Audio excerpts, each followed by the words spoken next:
മംഗലാപുരത്തെ physiotherapy വിദ്യാർത്ഥി ആയിഷ റഷയുടെ മരണത്തിൽ ആൺസുഹൃത്തിനെതിരെ തെളിവുകൾ പുറത്തുവന്നു.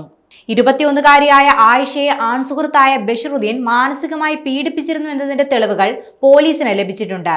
ബഷറുദ്ദീൻ ആയിഷയുമായി നിരന്തരം വഴക്കിട്ടിരുന്നതായും മാനസികമായി പീഡിപ്പിച്ചിരുന്നതായും പോലീസിന് വ്യക്തമായി. മരിച്ച ആയിഷയുടെ ഫോണിൽ നിന്നുള്ള വാട്സപ്പ് സന്ദേശങ്ങളാണ് ഇതിന് തെളിവായി ലഭിച്ചത്. കോഴിക്കോട് എരഞ്ഞിപ്പാലത്തുള്ള ബഷറുദ്ദീന്റെ ഫ്ളാറ്റിലാണ് ആയിഷയെ ആത്മഹത്യ ചെയ്ത നിലയിൽ കണ്ടെത്തിയത്. ഓണത്തിന് അവധിയില്ലാത്തതിനാൽ നാട്ടിൽ വരുന്നില്ലെന്നായിരുന്നു ആയിഷ വീട്ടുകാരെ അറിയിച്ചത്. പിന്നെ എങ്ങനെയാണ് ആയിഷ കോഴിക്കോട് എത്തിയെന്നത് ദുരൂഹമാണ്. സംഭവത്തിൽ ദുരൂഹതയുണ്ടെന്ന് ബന്ധുക്കൾ ആരോപിക്കുന്നുണ്ട്. ആയിഷയുടെ സുഹൃത്തുക്കളുടെ മൊഴിയെടുത്തതിനു ശേഷം ബഷറുദ്ദീനെ അറസ്റ്റ് ചെയ്യാനാണ് പോലീസിന്റെ നീക്കം. ജിം ട്രെയിനറായ ബഷറുദ്ദീനെതിരെ ആത്മഹത്യാ പ്രേരണാ കുറ്റം ചുമത്തി കേസെടുക്കാനാണ് പോലീസിന്റെ തീരുമാനം. ബഷറുദ്ദീനെ ഇന്നലെ നടക്കാവ് പോലീസ് കസ്റ്റഡിയിലെടുത്തിരുന്നു. അത്തോളി സ്വദേശിയാണ് മരിച്ച ആയിഷ. മംഗളൂരുവിൽ 3-ാം വർഷ ഫിസിയോതെറാപ്പി വിദ്യാർത്ഥിനിയായിരുന്നു ആയിഷ.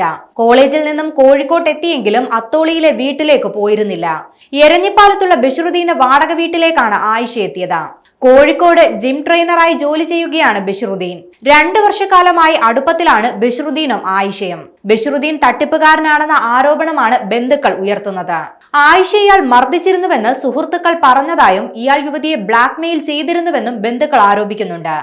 ആയിഷയുടേത് കൊലപാതകമാണെന്നും സമഗ്ര അന്വേഷണം വേണമെന്നും ബന്ധുക്കൾ ആവശ്യമുന്നയിക്കുന്നുണ്ട്.